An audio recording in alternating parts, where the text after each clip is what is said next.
ನಮಸ್ಕಾರ ಸ್ನೇಹಿತರೆ, ಚಾನಲ್ಗೆ ಎಲ್ಲರಿಗೂ ಸ್ವಾಗತ ಸುಸ್ವಾಗತ. ಸ್ನೇಹಿತರೆ, ನಾವಿವತ್ತು ದೇವಸ್ಥಾನಕ್ಕೆ ಹೊರಟಿದ್ದೀವಿ.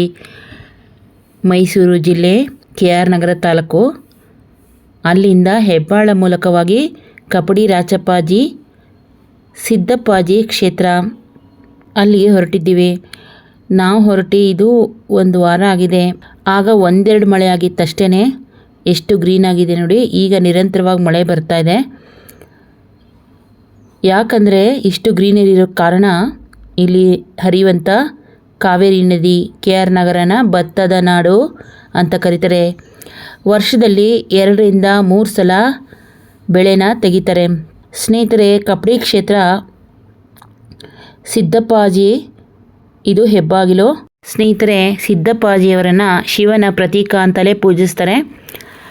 ಇಲ್ಲಿ ಸಿದ್ದಪ್ಪಾಜಿಯವರ ಉರಿಗದ್ಗೆ ಇದೆ ಮತ್ತು ರಾಚಪ್ಪಾಜಿಯವರು ಐಕ್ಯವಾದಂಥ, ಜೊತೆಗೆ ಚೆನ್ನಜಮ್ಮ ಅವರು ಸಹಿತ ಐಕ್ಯವಾದಂಥ ಸ್ಥಳನೂ ಇದು ಹೌದು. ಸ್ನೇಹಿತರೆ, ನಮ್ಮ ಮನೆಯಲ್ಲಿ ಯಾರೇ ಆರೋಗ್ಯ ತಪ್ಪಿದ್ರು ಅಥವಾ ವಿದ್ಯಾಭ್ಯಾಸ, ಹೈಯರ್ ಎಜುಕೇಷನು ಪ್ರತಿಯೊಂದೂ ನಮಗೆ ಈಡೇರಿಸಿಕೊಟ್ಟಿದೆ. ಯಾವುದೇ ಆಸ್ತಿ ವ್ಯಾಜ್ಯ ಆಗಲಿ ಮತ್ತು ನಮ್ಗೆ ಏನೇ ಒಂದು ಗುರಿ ಮುಟ್ಟಬೇಕಂದ್ರೂ ಸಿದ್ದಪ್ಪಾಜಿಯವರು ನಮಗೆ ಎಲ್ಲನೂ ಒಳ್ಳೇದು ಮಾಡಿದ್ದಾರೆ. ದೇವರಿದ್ದಾರೆ ಅಂತ ನಂಬಿಕೆ ಬರುವಂಥ ಪವಾಡಗಳು ನನ್ನ ಜೀವನದಲ್ಲಿ ನಡೆದಿದ್ದೇ ಸಿದ್ದಪ್ಪಾಜಿಯವರ ಈ ಒಂದು ದೇವಸ್ಥಾನದಿಂದ. ನಾನು ಎಷ್ಟೇ ದೂರದಲ್ಲಿದ್ದರೂ, ನನಗೇನೇ ಕಷ್ಟ ಬಂದರೂ ಇಲ್ಲಿ ನಾನು ಮನಸ್ಸು ಕೊಟ್ಟು ಪ್ರಾರ್ಥನೆ ಮಾಡಿದ್ರೆ ಅದೆಲ್ಲನೂ ನಮ್ಮ ಕಷ್ಟಗಳಾಗಲಿ ನಮ್ಮ ಒಂದು ಗುರಿಯಾಗಲಿ ಮುಟ್ಟೋದಕ್ಕೆ ಒಳ್ಳೆಯದಾಗಿದೆ. ಆದ್ದರಿಂದ ನಾನು ಯಾವಾಗ ಟೈಮ್ ಸಿಕ್ಕುತ್ತೆ ಆವಾಗ ಬಂದು ಹೋಗ್ತೀನಿ. ಇದು ಕಾವೇರಿ ನದಿ. ಮಳೆ ಇಲ್ವಲ್ಲ, ಅದಕ್ಕೆ ಈ ಥರ ಇದೆ. ಇಲ್ಲಾಂದರೆ ತುಂಬಿ ಹರಿತಾ ಇರುತ್ತೆ. ಈ ನದಿ ಬಂದು ರಾಚಪ್ಪಾಜಿಯವರ ಸಮಾಧಿ ಇದೆಯಲ್ಲ, ಅದರಿಂದ 50 ಫೀಟ್ ಅಷ್ಟೇ ದೂರ ಇರೋದು. ಇದ್ರ ಹಿಂದ್ಗಡೆ ಅವರ ಸಮಾಧಿ ಇದೆ, ಗದ್ಗೆ.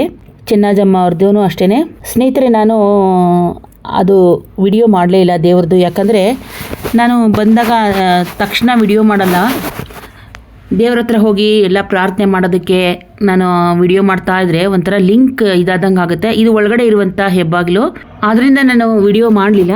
ಮತ್ತೊಂದು ಸಲ ಹೋದಾಗ ಗ್ಯಾರಂಟಿ ದೇವರ ಗದ್ಗೆ ಇರುವಂಥ ವಿಡಿಯೋನ ಮಾಡ್ತೀನಿ. ಸ್ನೇಹಿತರೆ, ನೀವು ಯಾರು ಕಪಡಿ ಕ್ಷೇತ್ರಕ್ಕೆ ಭೇಟಿ ನೀಡಿದ್ದೀರಾ ಹಾಗೂ ನಿಮ್ಮ ಏನು ಸಮಸ್ಯೆಗಳು ಇಲ್ಲಿ ಪರಿಹಾರ ಆಗಿದೆ ಅನ್ನೋದನ್ನು ಕಮೆಂಟ್ ಮೂಲಕ ತಿಳಿಸಿ. ಮತ್ತು ಯಾರು ಇನ್ನೂ ನೋಡಿಲ್ಲ ದೇವಸ್ಥಾನನ, ಪ್ಲೀಸ್ ಭೇಟಿಯಾಗಿ. ಮತ್ತು ಯಾವುದೇ ತೊಂದರೆನ ನಾವು ಅನುಭವಿಸೋದಕ್ಕಿಂತ ದೇವರ ಮೊರೆ ಹೋದರೆ ಬೇಗ ಒಳ್ಳೆಯದಾಗುತ್ತೆ ಅಂತ ಸತ್ಯ ಪವಾಡ ನಡೆಯುವಂಥ ಕ್ಷೇತ್ರ ಇದು. ಇದು ಯಾಕೆ ಇಷ್ಟು ಖಾಲಿ ಇದೆ ಅಂದರೆ, ಇವತ್ತು ಬುಧವಾರ, ಜಾತ್ರೆ ಈಗ ತಾನೇ ಮುಗಿದಿದೆಯಲ್ವಾ. ಶಿವರಾತ್ರಿಯಿಂದ ಯುಗಾದಿವರೆಗೂ ಜಾತ್ರೆ ಆಗುತ್ತೆ. ಆ ಸಮಯದಲ್ಲಿ ಇಲ್ಲಿ ಕಾಲಿಡೋಕ್ಕೂ ಜಾಗ ಇರಲ್ಲ, ಅಷ್ಟು ರಶ್ ಇರುತ್ತೆ. ರೋಡಲ್ಲೂ ಅಷ್ಟೇ. ಆದ್ದರಿಂದ ನಾವು ಆ ಸಮಯದಲ್ಲಿ ಬರಲ್ಲ. ಏನಿದ್ರು ಶಿವರಾತ್ರಿಗೆ ಬರ್ತೀವಿ, ಆಗಿನ್ನ ಸ್ಟಾರ್ಟ್ ಅಲ್ವಾ, ಜನ ಇರಲ್ಲ ಅಂಥೇಳಿ ಆವತ್ತು ಬಂದು ಪೂಜೆ ಮಾಡಿಸ್ಕೊಂಡು ಹೋಗ್ತೀವಿ. ಈ ಸಲ ಬಂದಿಲ್ಲ. ಅದರಿಂದ ಜಾತ್ರೆ ಎಲ್ಲ ಮುಗಿದು ಒಂದೆರಡು ಮಳೆ ಆದರೆ ಎಲ್ಲ ಸ್ವಚ್ಛ ಆಗುತ್ತಲ್ಲ, ಆವಾಗ ನಾವು ಬರೋದು. ಜಾತ್ರೆದು ಎಲ್ಲನೂ ಜನಗಳದು ರಶ್ದು ಏನೇನು ಮಾಡಿರ್ತಾರೆ ಎಲ್ಲ ಹಾಗಾಗೇ ಇರುತ್ತೆ. ಮಳೆ ಆದಮೇಲೆ ಎಲ್ಲನೂ ತೊಳ್ಕೊಂಡೋಗುತ್ತೆ. ಆದ್ದರಿಂದ ನಾವು ಇಲ್ಲಿಗೆ ಬಂದಿದ್ದೀವಿ. ಕಾವೇರಿ ನದಿಯಲ್ಲಿ ಸ್ನಾನ ಮಾಡಿಕೊಂಡು ಮುಡಿ ಕೊಡೋದಿದ್ರೆ ಕೊಟ್ಟು ದೇವ್ರನ್ನ ದರ್ಶನ ಮಾಡ್ಕೊಂಡು ಹೋಗ್ತೀವಿ. ಯಾವುದೇ ಆಡಂಬರ ಇಲ್ಲ ಈ ದೇವಸ್ಥಾನದಲ್ಲಿ.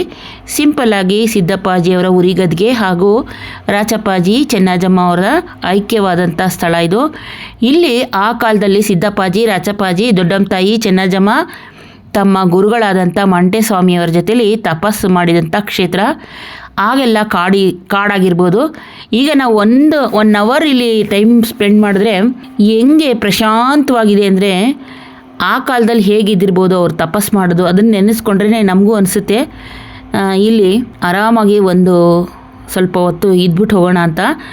ನಾನು ಕೂಡ 1 ತಿಂಗಳು ಇಲ್ಲಿ ಬಂದು ಸೇವೆ ಮಾಡಬೇಕು ಅಂತ ದೇವರಲ್ಲಿ ಪ್ರಾರ್ಥನೆ ಇಟ್ಟಿದ್ದೀನಿ.